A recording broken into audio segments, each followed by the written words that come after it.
எல்லா கோயில்களிலும் இந்த மாதிரி அபிஷேக நீர் வெளியே வர இடம், சுவாமிக்கு அபிஷேகம் செய்கிற இடத்திலிருந்து வெளியே வரும் அபிஷேக நீர், அதற்கு கோமு என்று பெயர்.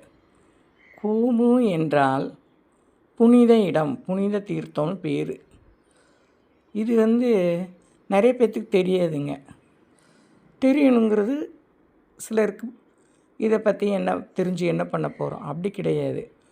நிறைய விஷயங்கள் இதில் இருக்குது. இன்றைக்கி ஒரு வீட்டில் 3 பேர்த்துக்கு ராகு, சனி, அந்த தோஷம், இந்த தோஷம், குழந்தைகளை கொண்டு போய்ட்டு ஹாஸ்டலில் விட்டுருங்க, பிரிஞ்சிருங்க, இப்படியெல்லாம் சொல்கிறாங்க.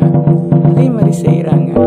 ஒரு சின்ன பரிகாரம், இந்த கோமுக்கு உங்கள் நாள் முடிந்த வாரத்தில் ஒரு நாள், எந்த நாளாக இருந்தாலும் சரி, அது எந்த கோயிலாக இருந்தாலும் சரி, போய் அதை சுத்தம் செய்யணும். தேங்காய் நார் வைத்து பச்சரிசி மாவால் தேய்ச்சி கழுவி சுத்தம் செய்யணும். சோப்பும் ப்ரஷ் இந்த மாதிரி பயன்படுத்தக்கூடாது. அது புனித இடம். அங்கே ஈயெல்லாம் அரிச்சிட்டு பார்த்திங்கன்னா புழுவெல்லாம் இருக்கும். அதையெல்லாம் சுத்தம் பண்ணிட்டீங்கன்னா நீங்கள் இந்த கோயிலுக்கு ஃபுல்லுமே செய்த பலன், நீங்கள் கோயில் முழுவதுமே செய்த பலன்.